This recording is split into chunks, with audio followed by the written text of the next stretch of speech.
అంటే ఈ 2026లో ఏదైతే ప్రభావాలు ఉన్నాయో వీటన్నిటి నుంచి తప్పించుకోవడానికి దైవాన్ని ఆశ్రయించమని చెప్పారు కదా. అవును. అంటే ఎలాంటి దేవాలయం, ఏ దేవాలయాలకి వెళ్ళాలి ఎక్కువగాను, ఏమేం చేసుకుంటే వాళ్ళు బాగుంటుంది, ఇంట్లో ఏదైనా చేసుకునే అవకాశం ఉందా, వారు ఏ విధంగా నడుచుకుంటే కాస్త వీటి నుంచి బయటపడచ్చు?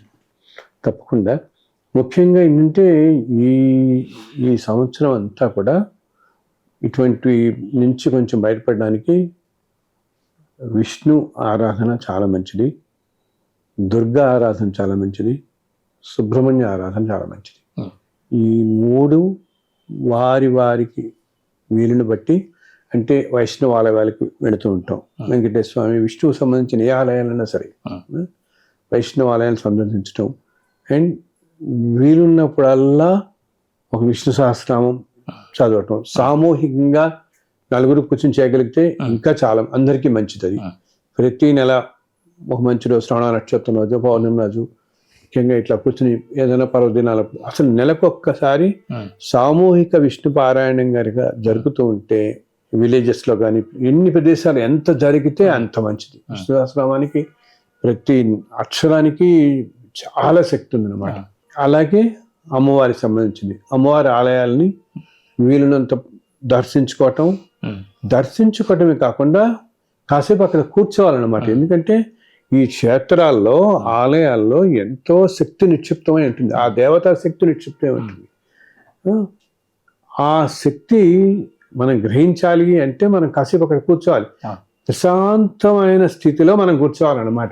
అది కూడా ఎటువంటి ఆలోచనలు పెట్టుకోకుండా, మనం తిరుపతి వెళ్ళాం, ఒక గంటన్నా గడపాలి. ఇప్పుడు మనం దర్శనం చేసుకుని పరిగెత్తుకుని వచ్చేయటం కాకుండా ఒక గంట సేపు ఏదన్నా ప్రశాంతమైన ప్రదేశం తీసుకుని కళ్ళు మూసుకుని వేరే ఆలోచనలు ఏమీ రానికుండా, ఇప్పుడు మనం మళ్ళీ వెనక్కి వచ్చిన తర్వాత మన ఆలోచనలు మన గోలు ఇవే కదా. మీరు ఇన్ని సంవత్సరాలు జీవితాల్లో మీరు సంవత్సరానికి ఒక రోజు పెడుతున్నప్పుడు ఒక గంట సేపు ప్రశాంతమైన స్థితిలో ఉండలేకపోతే ఇట్లా మనం. సో ఆ పుణ్యక్షేత్రానికి వెళ్ళినప్పుడు ఒక్క గంట సేపు, వైష్ణవాలయాలు అంటే చెప్పాను కదా, ఈ ఆలయాలకు వెళ్ళినప్పుడు ఒక 1 అవర్, ఇప్పుడు తిరుమల అనుకోండి, చక్కగా పుష్కరం. ఇప్పుడు అందరికీ ఆలయం లోపల కూర్చునేంత ఇది సౌలభ్యం వరకు ఉండదు కదా మనకెవరికి. మనం చక్కగా క్షేత్రం మొత్తం ఆ శక్తి ఆవరించబడి ఉంటుంది. మనకున్న పుణ్యక్షేత్రాలు ఎప్పటి నుంచో కోట్ల సంవత్సరాల నుంచి ఉన్నవి, లక్షల సంవత్సరాలు, వేల సంవత్సరాల నుంచి ఉన్నవి, దేవతలే స్వయంగా వ్యక్తమైనటువంటివి, కొన్నేమో దేవతల చేత ప్రతిష్ఠింపబడినవి, కొన్ని సిద్ధులు ప్రతిష్ఠింపబడినవి, కొన్ని మానవులు ప్రతిష్ఠింపబడిన మానవుల చేత నిత్యం అక్కడ శ్రీ సూక్త పురుష సూక్తాలతో పూర్తి ఆగమ శాస్త్ర విధానాలతో పూజలు నిర్వహింపబడుతూ ఉండటం వల్ల విపరీతమైన శక్తి పొందిన క్షేత్రాలు కొన్ని ఉన్నాయి, మనకు తెలిసిన క్షేత్రాలు కొన్ని ఈ మధ్య కాలంలో నిర్మితమైనా కూడా. అటువంటి క్షేత్రాల్లో వెళ్ళి కనీసం ఒక గంట సేపు అయినా అక్కడ కూర్చుని ఉంటే అప్పుడు ఏంటంటే ఆ క్షేత్రంలో ఉండే శక్తి తరంగాలన్నీ మనలోకి వస్తాయి అన్నమాట. మన వచ్చి కొన్ని నెలల పాటు మనకి ఎటువంటి దుష్ప్రభావాలు కలగకుండా ఒక రక్షణ కవచంలా మనకు ఏర్పడుతుంది. దానివల్ల అంత కవచంలో తీసుకుంటాడు భగవంతుడు, ఆ శక్తి తీసుకుంటాడు. అలాగా ఇందా చెప్పినట్టు వైష్ణవ ఆలయాలు, అమ్మవారివి, దుర్గాదేవి ఏ ఆలయాల్లో అన్నా దర్శనంతో పాటు అక్కడ వీలుండి మీకు అర్చన చేయించుకోవటం అని కుదురుతుందంటే చేయించుకోండి అర్చన, లేదా కనీసం ఒక గంట సేపు అక్కడ గడపండి. నెలకు ఒక్కసారైనా అందరూ చేస్తే మంచిది. నెలకు ఒక్కసారైనా ఈ చెప్పిన దేవాలయ దర్శనము, ఒక 1 అవర్ అక్కడ కూర్చోటం. ఇలా నేను చెప్పినట్టు తిరుపతో, శ్రీరంగమో, శ్రీశైలమో ఇవే కాకపోవచ్చు, విజయవాడ కనకదుర్గం గుడి, ఇవన్నీ దూరం అయినా మనకి వెళ్ళటానికి అన్నిటికీ మీకు దగ్గరలో లోకల్గా ఎక్కడ ఆలయాలున్నా ఆలయాల్లో అసలు వీలున్న వాళ్ళు సత్యం గారు, అసలు మనం చూస్తుంటాం కొన్ని మతాల్లో వాళ్ళైతే ఎంతో క్రమం తప్పకుండా వెళ్ళి తీరుతారు వాళ్ళ ప్రార్థన మందిరాలకి. మన వాళ్ళే ఏదో పండుగ వచ్చిన రోజు మాత్రం కొన్ని లక్షల మంది వెళ్ళిపోతారు, అది కూడా ఒక రొటీన్ లాగా, ఇంకా అది నేను వెళ్ళి తీరాలన్నట్టుగా వెళ్ళిపోతారు. కానీ ఒక విధమైన పవిత్రమైన భావం, ఆరాధన, దీనివల్ల నాకు ఇంత చేకూరుతుంది అన్న భావంతో కాదు, అదేదో రొటీన్లా వెళ్ళి రావటం కాకుండా మామూలు టైంలో కూడా అసలు ఏం చెప్తారంటే తెలుసా,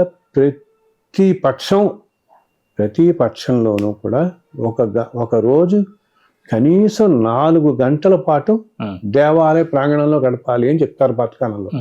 ఇప్పుడు మన వాళ్ళకి అంతసేపు టైం లేకపోయినా కనీసం 2 వారాలకు ఒకసారి 1 గంటన కూర్చోవచ్చు. 2 వారాలు కాకపోతే నెలకైనా సరే 1 గంట సేపు ప్రశాంతంగా కూర్చుని వస్తే చాలా మంచిది.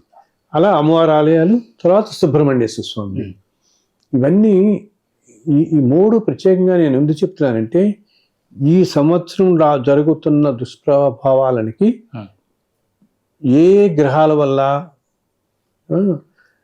ఇవి జరగబోతున్నాయి, వాటి నుంచి మనకి ఈ నెగిటివ్ వాటి నుంచి ఉపశమనం కలగాలంటే ఈ దేవతారాధనలు మనకి చాలా కాపాడతాయి. ఇందాక చెప్పినట్టు నేను ఇలాగా ఈ అగ్ని ప్రమాదాలు విన్నానే, నీటి నుంచి కానీ వీటి నుంచి కానీ ఈ ప్రమాదాలు ఏమి మనం వాటి బారిన మన్ని పడకుండా ఈ ముగ్గురి ఆరాధన, ముగ్గురిలో ఏ ఒక్కరి ఆరాధన చేసినా చాలు.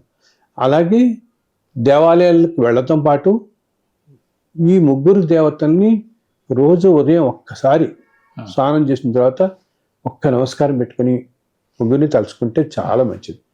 వాళ్ళకి చాలా ఏమంటాం శుభప్రదంగా గడుస్తుంది. ఆ రోజు గడుస్తుంది, ఇప్పుడు గడుస్తుంది. ఈ 3 ఆలయాల్లో అందరూ కూడా, ఇప్పుడు ఈ మూల ఆలయాల్లో ఉన్న ధర్మకర్తల మండళ్ళు కానీ వాళ్ళందరూ కూడా ఈ ఆలయాల్లో విశేషమైన అర్చనలు, విశేషమైన యజ్ఞయాగాదులు, క్రతువులు ఈ సంవత్సరం నిర్వహించటం వలన ఎంతో మంచి ఫలితాలు చూసి ప్రజలు చక్కగా ఉంటారు, సుఖశాంతులతో జీవించగలుగుతారు ఈ సంవత్సరం అన్నమాట. చాలా సంతోషం గురు. ఎందుకంటే ఈ 2026 అంటే ప్రతి సంవత్సరం ఉగాది నుంచి మనం తీసుకుంటున్నాం, కానీ ఎప్పుడైనా సరే ఈ ప్రపంచం అంతా ఆచరించేది కాబట్టి ఈ సంవత్సరం 2026 ఏ విధంగా ఉంటుంది అనేది మీరు తెలియజేశారు. అంటే దీనిలో మీరు ఎప్పుడు చెప్పినా కూడా ధర్మంగా ఉంటే చాలు, ఏం చేసినా చేయకపోయినా అంటారు గురుగారు. అవునమ్మా, అది ముఖ్యం. ధర్మంగా ఉండటం, అది మనని కాపాడినట్టు. అలాగే దానం అన్నమాట. ఎన్నో ఇందా చెప్పినట్టు యజ్ఞయాగాదులు ఇవన్నీ చేయటం ఒక ఎత్తు, పూజ, ఇవన్నీ వీటన్నిటితో పాటు మనం ధర్మంగా ఉంటూ తోచి మనిషికి సహాయం చేస్తే దానం కాపాడినట్టు ఏది కాపాడదు మనిషిని. విపరీతమైన శక్తి కలిగి ఉంటుంది అన్నమాట. ఈ కాలంలో కలియుగానికి ఒక అవసరంలో ఉన్న మనిషికి ఏ రూపంలో దానం చేసినా అది మిమ్మల్ని 10 రెట్లు కాపాడుతుంది. ఇందాక చెప్పిన 10 జన్మల ప్రార్థకరమని అదంతా కూడా పక్కకి తోసేస్తుంది. మనం చేసే దానం మనకి వీలునంతలో చేసే దానం అది చాలా తేలిక కదా. అన్నిటికంటే అసలు తేలిక పద్ధతి గుడికి వెళ్ళి కూర్చోవటం కూడా. మనం ఎంతమంది వీళ్ళలో మన వాళ్ళందరూ సినిమాలకి, విహారయాత్రలకి, ఈ ప్రోగ్రాంలు వెళ్తూనే ఉంటారు కదా. అటువంటిది నెలకు ఒక్కసారి మీకు వీలున్న క్షేత్రానికి వెళ్ళి, పెద్ద పెద్ద క్షేత్రాలకు వెళ్ళగలిగితే శక్తి ఇంకా బ్రహ్మాండమైన శక్తి ఉంటుంది. మీకు వీలుంటి వెళ్తే తప్పకుండా వెళ్ళి ఒక ఆదివారం రోజు వెళ్ళి 1 గంట సేపు దర్శనం చేసుకున్న తర్వాత 1 గంట అక్కడ కూర్చుని ఆ శక్తిని గ్రహించడండి. లేదా మీకు దగ్గరలో ఉన్న ఆలయానికి వెళ్ళండి. అది అసలు ఆలయ వ్యవస్థ అనేది మనకి అలా పెట్టబడింది. పురాతన కాలం నుంచి ఒక రామాలయం లేని, శివాలయం లేని ఊరుండేది కాదు మన పాత రోజుల్లో. అండ్ నిత్యం ఆ 2 ఆలయాల్లో అలా జరుగుతూనే ఉండేవి. ఎన్నో విశేషమైన ఉత్సవాలు. ప్రతిరోజు కూడా ఆలయంలో గడిపేవారు కదా. ప్రతిరోజు ఆలయంలో గడిపేవాడు. ప్రతిరోజు ఆలయం దర్శనం అసలు ఆ రోజుల్లో చాలా మంది ఏ పనులకు వెళుతున్నా ఒకసారి స్వామిని దర్శించుకుని ఆ పనులకు వెళ్ళిపోతుండేవాడు. పనికి ప్రారంభం వెళ్ళడం, రాత్రి మళ్ళీ కూర్చొని కాలక్షేపం చేయడం. ఏంటంటే అప్పుడు ప్రజల జీవన విధానం అంత మమేకమై ఉండేది. భగవంతుడితోనూ ప్రకృతితోనూ కూడా ప్రశాంతంగా ఉండేవాళ్ళు అప్పుడంతా కూడా.